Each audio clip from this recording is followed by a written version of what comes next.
welcome to another episode of the Fanzone Podcast, your home for all things Bolton Wanderers, up the Trotters, the Northwest's #1 podcast. Good evening to you all. A very warm welcome back to the Fanzone Podcast. And of course, it is the preview show brought to you by us here at the Fanzone and sponsored by Loving My Socials. It is a pleasure to have you all with us on a very fine Thursday night. We're not doing too bad. We're slowly getting back to what we think Bolton Wanderers should be. Points are coming back on the board. Results are turning our way after a rough start to the season. I think we should. It would be fair to call it. Of course, upcoming fixture, Shrewsbury Town, and we are joined by Shrews Analaysis. How are you this evening, mate? All good, thank you, lads. Thanks for having me. You're very, very welcome. Of course, we're joined by Ben McQuaid. How are you this evening, mate? Good evening. Yeah, pretty good. As good as you can be after 3 wins in a row. Yeah, we're back. We are indeed, and it is nice to see. A very warm welcome to you all in the chat as well. I can see a couple of you in here. Ian, David, Connor, Kelly, Leslie. A nice warm welcome to you, Josh, as well. And obviously Cole has been on the wind-up all afternoon and won't let it drop. He won't let it go. He's been on the wind-up and he just can't get enough of it. But without further ado, we will get stuck into our first segment of this evening's episodes, our season so far.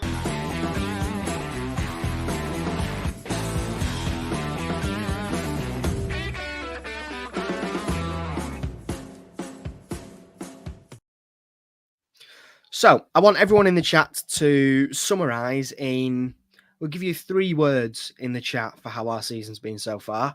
Get your 3 words in the chat. Ben, I'll hand over to you. You can have a little bit more than 3 words, mate. But just run through your thoughts on the season so far. Obviously, difficult start, slightly better, I think, much better, I should say.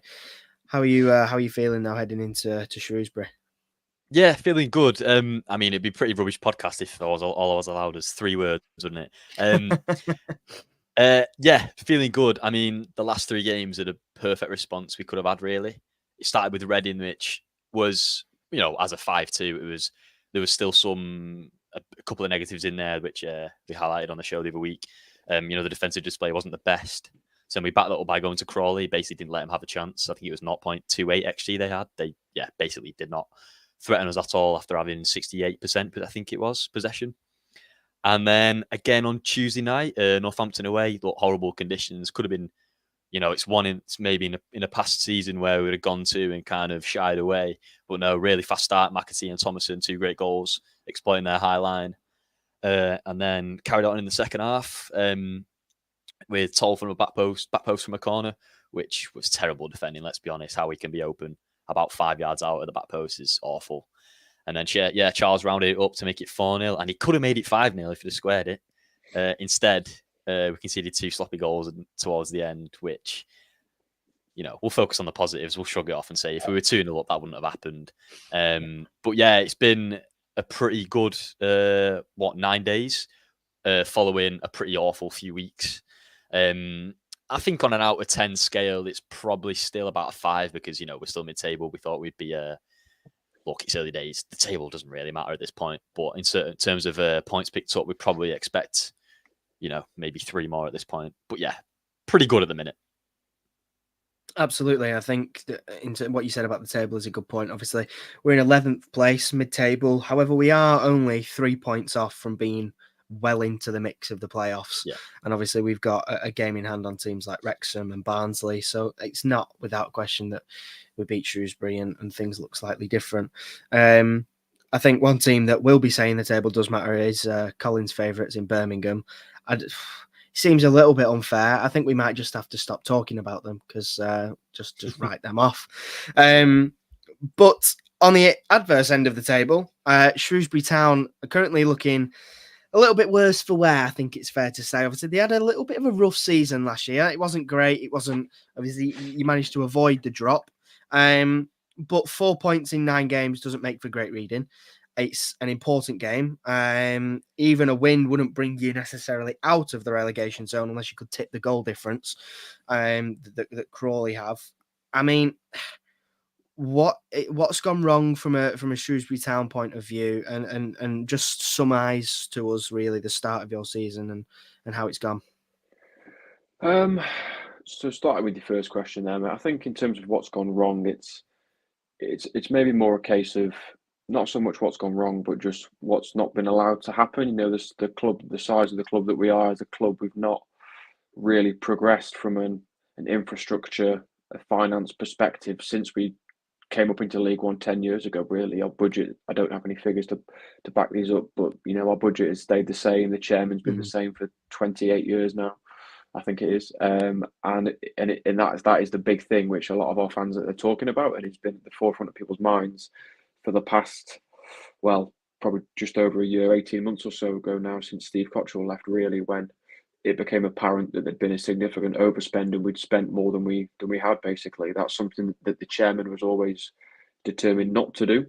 He then found out. It then came to light what was happening, and people were moved on from the club, and we were moved back to a more sustainable model. But whilst our current chairman is in place, you know, he's done great for us in getting the new ground and getting us debt free and everything like that. But whilst he is in place, we won't be able to progress, and it's just got to a point now where the amount of teams around us are all, you know, moving forwards, and we're standing still, really. And it's felt like we've kind of been standing still for the past 10 years, really. So that lack of investment, you know, unless you can work a miracle, as we did a few years ago when we got to the playoff final, which is a one in a million season. Unless you can work a miracle, we're always going to struggle and always going to be up against it. So that kind of leads me on to your second question there, which obviously it's been a disappointing start. You know, no one likes losing 7 games out of 9 or whatever it is. But equally, where we are in the food chain, in the pecking order, the teams we've come up against, that's probably been expected. You know, out of those games, I'd say we've been second favourite to win in probably all of them. The only one maybe where we weren't was probably Leyton Orient, the team where we did win. So, you know, we're massively up against it this year from a financial perspective. Obviously, what you pay has a massive impact in how well you do ultimately. But you know, because we can't pay for those, not even premium players, but you know, kind of mid-table players as we bought in a few years ago, we were going to be up against it. So yeah, it's a bit of a long answer to your questions there, but I think I wouldn't be able to mention the on-field stuff without touching on the off-field stuff as well, because they are linked.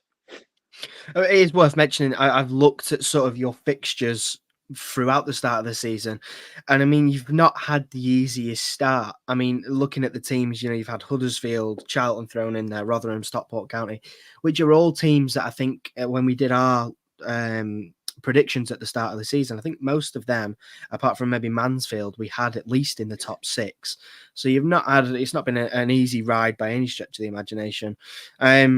What needs to be the turning point, do you think, then? I mean, I hope you're not going to say on Saturday, because we could do without that, and we could do with at least one more game where 3 points is ours. But what needs to be the turning point for you? I think whether it's one turning point, I'm not entirely sure, but I had this conversation, I think it was at half-time or full-time on Tuesday with our game against Stockport. It's kind of getting to the point and got to the point where we've almost just got to try and be the best of the worst. You know, we've got to hope there's 4 teams worse than us, because if we do survive, which is looking like a mammoth task, don't get me wrong, if we do survive, it'll be a fair achievement, and we need to just beat the teams around us. You mentioned the tough start there. The frustrating thing with that is that we've actually been in a lot of those games. You know, the game against Charlton, the game against Mansfield, just those 2 off the top of my head aren't games where we should have come out with 0 points from. You know, we just give away rubbish goals. The story of our season has been play well first half, probably don't score, lose the second half and lose. And it's been a real frustration that, you know, we've not been able to put a full 90 minutes together. So, you know, games like Saturday against yourselves, again, we'll be clear second favourites. We won't be expected to get anything. I dare say Bolton will be on everyone's accumulators up and down the land. Probably mine as well, to be honest. And it's a case of anything we get is a bonus. And it's kind of getting to the point where we're looking for the games against, again, without wishing to stereotype, but, you know, but your Burtons, Cambridge, Crawley, I think Northampton, and they may be down there as well. And it's those teams where it's like, right, these are must-wins. Any other points we can get are a bonus. And you've just got to hope that you can scrap and scrounge your way to be that 5th worst team, really. Yeah, I mean, it's so hard when I always think they're probably the hardest managerial jobs in the country, sort of when you're the bottom 4, bottom 6 budget team in a league, because no fans at the start of the season are ever going to predict a team to get relegated, even if you are the lowest budget team in the league. But I'm assuming the expectations are to scrape survival, but like, how long? I know it's very early to say this, but how long does Paul Hurst get? As in, like, even if, say, if you're, I don't know, 15 games left and you're still like 10 points adrift, do you still stick with him because it's how tough of a job it is? Is it one of them you kind of stick with him and hope that even if you do go down, you bounce back up with him? Yeah, I think given what Hurst, and I'm not saying this is a reason to keep him now, but given what Hurst did with the club last time, Yeah.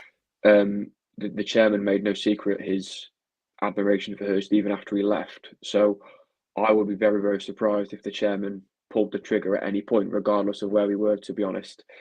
There's still an element of that with the fans as well. I think if things carry on, things will turn and will get worse from an atmosphere and from a fan's perspective. The mood is certainly not great at the minute, but most of that ire and that angst will kind of be against the chairman. Everyone can see that we've been hamstrung by our lack of investment, and it's a big talking point given that a consortium that were interested in buying us and wanted to buy us was rejected, and they then went on to buy Burton. I know Burton haven't had a good start as well, but there's been well-documented interest in the club, which the chairman has turned down.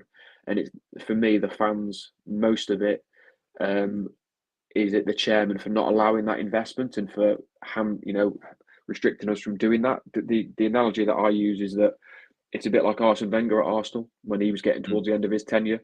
He's done a good job for a long time, but it's getting to a point where the longer he stays on now, the worse it's going to get, and people are going to end up remembering the bad part at the end, rather than the first 25 years where he got us out of debt and into a new ground. So, all that being said, there is an element of criticism that has been aimed at Hurst for his in-game management, and I would agree with some of the way that some games have been managed haven't been great. But that being said, that is very much the minority, and I don't think anyone, certainly not yet, is pointing the finger at Paul Hurst in the majority. The majority is we've not got the investment, so we always knew we'd be up against it. Yeah, that's a fair assessment, and it's we've had a comment from one of the viewers saying it's refreshing to hear a fan saying how it really is. What we'll do is, for Wanderers, I think it's just a case of we have to just win. There's no games now coming up where we're not having, apart from the Birmingham one, which Colin Yates again will not be very happy with me, that I'm looking at thinking, we can't afford to let points slide. What about you, Ben? How are you feeling? Obviously, the next couple of games, you've got Shrewsbury at home, Stevenage away, Burn at home, and then the big one being Birmingham away. Out of those, I think we need no less than 9 points. Where are you? Where's your head at? It was, after the Huddersfield game, you looked ahead. Me and my dad both sat down for probably half an hour talking about the state of the club at the time. And we were saying, and I said it on the Everett stay-in stream we did as well. And I wasn't making excuses, but the fixtures we had at the time were tough. We played Huddersfield that at the time looked really good. Wrexham at home, who were like top of the league at that point. Charlton away, who were, I think they won the first 4, did they? Won the first 3 and drew 1, I think, something like that. So at that point, it was like, look, we played 5 games. Yes, we've not looked great, but we have played decent teams. In the next 5 fixtures, all due respect, Jack, we've got 5 teams that at the end of the season will probably be in the bottom 8.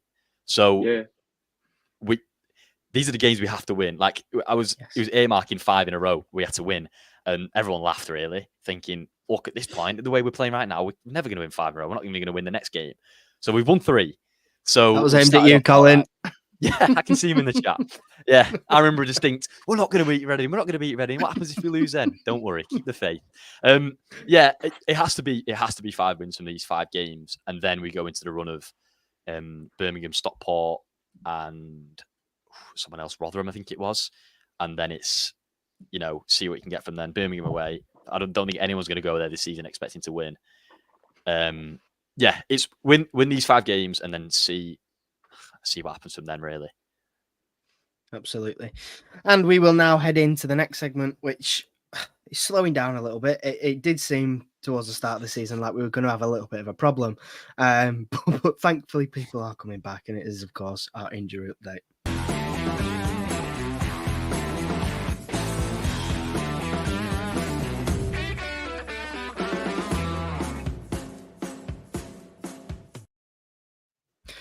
Of course, the frustration is that Chris Farino will miss out on 3 to 4 months of football following a hamstring injury that he sustained against Arsenal in that cup fixture. Good news, though, we finally have some of it. Clyde Lolos was back in the squad against Northampton, so it's plausible that he'll make another return and possibly feature in the game on Saturday. Carlos Mendes Gomez has also returned to full training, which is a good step in the right direction. I think it'll be a little while before we see him introduced into games, but he's back full training, so a return might not be too far away from him. And apart from that, I don't think we have any fresh updates, apart from that people are coming back and things are getting better. The physio room and the treatment room is a little less busy. What about over in Shrewsbury's camp, though? How are things looking from you for an injury point of view? Yeah, not too bad on the whole. Again, we started the season a bit like yourself with a fair few outs, none particularly serious, but we had at one point quite a few players on the treatment table. I think I've not heard Paul Hurst's press conference before the Bolton game, but on Tuesday night we had one player out of the squad missing injured, and I think that was all off the top of my head. Centre half Toto Enciala. But apart He used from to play that, for us. again, Yeah, of course he did. Yes, he did. So yeah, I think he's the only one off the top of my head that will be or could be missing. I don't think he was a million miles away, but yeah, I think he's the only one. We've got George Nurse, who's a left back, who's not played since he's had 2 ACL injuries in the past 2 seasons. So he's being nursed back to fitness, if you'll pardon the pun, and hasn't played any meaningful minutes, but he's made squad, so he's not injured really. So yeah, on the whole, I don't think too bad as things stand, at least anyway.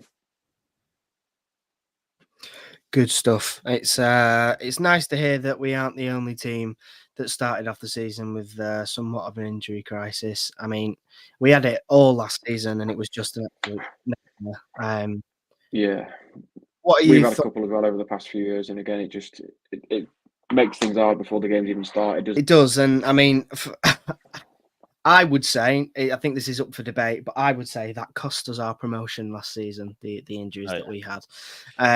But Ben, people coming back, obviously we've had another comment from Leslie, Gethin and Forrester, hopefully back after the international break. People are coming back. What are you expecting lineup wise then? Obviously we saw the rotation against Crawley and Northampton with the strikers swapping around, but what are your thoughts on lineups? Yeah, it's going to be interesting. I mean, as you say about last season, it's the reason we went up. It's kind of flipped the opposite way. Like last season, we were down to the bare bones up front. This season, we've already had our centre half contingent in half. I think with Gethin and Forrester coming back soon, that's good. But with Farino out, I think we are pretty much just down to Toll, Santos, and Johnston. Unless I'm forgetting someone, I don't think I am. That can play centre half. I know Dacres Cogley is filled in there for a couple of cup games, but yeah. Just hope for no more injuries up front. But yeah, in terms of the lineup, I would imagine the bulk of it would stay the same. As I said, the 3 centre halves are the only ones we have fit. I'd imagine Dacres Cogley carries on playing. He's played well the last couple of games. Sheehan's been excellent. The midfield 3 has been back to its best, with Sheehan has been, man of the match maybe in both games, maybe one against Reading as well. He's just back to being one of the best midfielders in the league after basically hardly featuring in the first 4 or 5 games.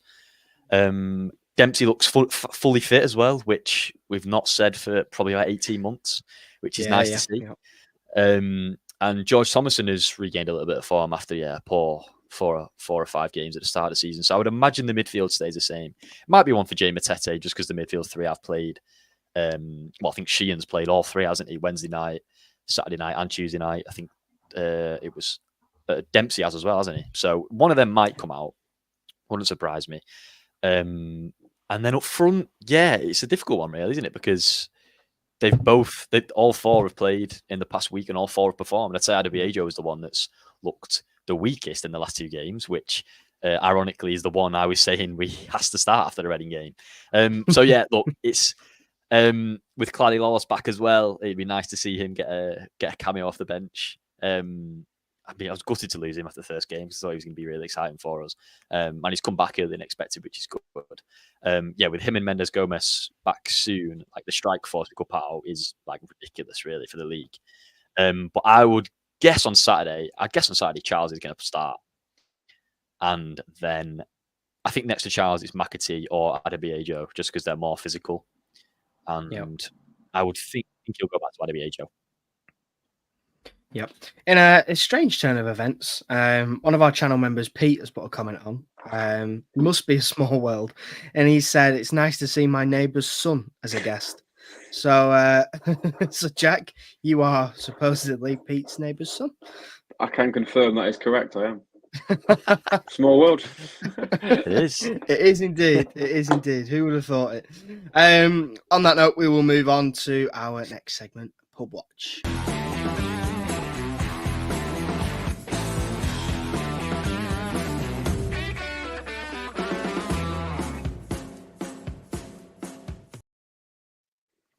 I'm unsure of the away turnout in the podcast chat this evening. I'm not sure how many are watching, if any at all. But if you are a Shrewsbury fan and you are making the trip down to the Tush Sheet Community Stadium, or the Reebok, as more of you will probably refer to it as, where can you get your hands on some ale? The best place to go, I think the traditional away pub is the Beehive, which is not far from the ground at all. But most places on Middlebrook will be available. I don't expect you to be making too much trouble for us. So anywhere on Middlebrook is fine. But the traditional away pub is the Beehive. Are you making the trip down, Jack? I won't be, unfortunately. No, I'll be working Saturday, which is a bit of a shame. It's one of those games where someone that I watched sits next to me at the fixture on Tuesday night said he was going, and I looked at him like he had 2 heads, to be honest. So I don't know how many will be making the journey up, but I won't be there, unfortunately. No. Fair enough. I don't blame you. We will touch on now goal predictions. I hope you're all feeling brave. I've got a feeling someone in the chat who will remain nameless will be chucking out a rogue 5-0. Back to his old ways, eh?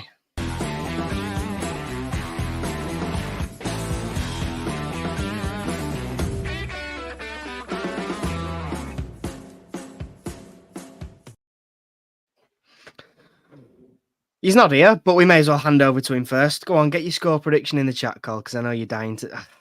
I just knew it. I knew what it was going to be before I even. What was he saying 2 weeks ago? He said we won't win another game. New voice needed. Everybody out. Start again. Toss it off and the likes. And now we're going to win 5-0. So he's obviously a happy bunny this evening. He's obviously a happy bunny. Ben, what about you? What about you, mate? How are you feeling? What's your head saying? Yeah, I mean, confident, of course. As I say, no disrespect to Jack, but these are the home games we have to be winning. But our home record was ridiculous last season. I think it was the best in the league. I think we only lost 3 at home all season, if I can remember right. Yeah, I think it was. And I mean, we've lost 2 already this season, so we need to be making up for it. And I mean, Shrewsbury at home last season was one of a number of incredibly frustrating games where. So in the back end of the season, where it was, I mean, they scored 2 great goals. One from Dan Udo, like a lovely strike to the far post, and then it was Bayliss on the edge of the box. I think it was. I think it was Shipley. Shipley, yeah. You scored a similar corner, didn't you? The week before. Yes, against Reading. Yeah. I remember watching just as they got the corner, thinking, just mark him on the edge of the box, and they didn't. And he smashed it. Yeah. Anyway, after that, I think we had about 20 shots and. Somehow only pulled 1 back and finished 2-2, and that was one of them. We walked away from there. I think there was about 3 or 4 games left after that, thinking that's pretty much it now. I think it was that and Pompey in a row that like both dominated the game, dominated the chances, and came away with 2 points. And it was one of them like, oh, that's the season gone. Anyway, to this season though, it'd be a funny one how the game turns out, because the last 3 games, I think we edged possession on Tuesday. I think it was 51%, something like that. But the last 3 games, we've turned away from going out, dominating the ball, and just wearing teams down to sort of backing off and exploiting high lines, which we did on Tuesday. I would imagine Shrewsbury aren't going to do that. They're probably going to come and let us have the ball. So it'll be interesting how it plays out if we have 70% of the ball, if we're quick with it, if we manage to, move it well and not get caught out on the counter-attack, which we have done, pretty often over the past sort of 6 months. But yeah, I mean, look, the strike force we have in the midfield three has been working great, and Schön has been on incredible form. Look, we have to. Anyone not predicting this as a win is, too negative. Looking at Dan Vols. I'm going to go for 3-0. A respectable scoreline, unlike some of them in the chat. Connor's gone for 7-1 Bolton. I'll take that. It means we've scored. I'll take that. Colin with his traditional 5-0 scoreline. He loves chucking them out, which never ever seem to end up well, if I remember correctly. I'm sure every time he says it, something daft happens. Jack, what about you? How are you feeling ahead of the game? What's your score prediction? In fairness, first of all, mate, so I realised I forgot that our captain, Carl Winchester, was missing Tuesday night as well with an injury. He's someone I forgot to mention. So I don't think it was anything particularly serious, but he might be one that's not available potentially, depending on how he's pulled up after that. Again, as I'm sure you can guess, I'm not particularly confident in being realistic. It's one of those that, like last season, to get a point is, in a realistic world, the best. That if us getting a point, walking out of there feels like a win to us and a loss to yourself. And I'm sure it would be the same this Saturday if that happened as well. So I think even the most optimistic Shrewsbury fan won't be expecting a victory going there on Saturday. And if we could get a point, that would be good. I think I couldn't sit here and lie to you and say I'm not expecting a defeat, because I am. It's just one of those that you hope you can upset the odds and ruin a couple of accumulators up and down the line, as I mentioned before. So I think. Yeah, I think a 2-0 would be no surprise. A 3-0 would be no surprise, really, given the disparity between the two teams. I know when we met earlier in the season in the League Cup, it was obviously 2-0 then. And yeah, being honest with you, boys, I don't see why the result would be much different from that. If anything, I assume you would put an even stronger team out, and that might make the gap even more, to be honest. So that's how I'm kind of feeling moving into Saturday. 2-0, 3-0 would probably be fair enough, in my opinion. Fair enough. It's funny because nice. that description of the game sounds. Oh, apologies. Am I good? Yep, you're all good. It sounds a lot like the description of the game that John, the Exeter fan, was predicting. I remember him saying, if we walked away from the game with a point, I'd be buzzing, and then we all know what happened there. So, yeah. And also, you said Manchester, he interestingly scored the first goal of Ian Everett's reign in a 2-0 home defeat to Forest Green back in 2020. It was. So, wow. Nice. There we go. He's not.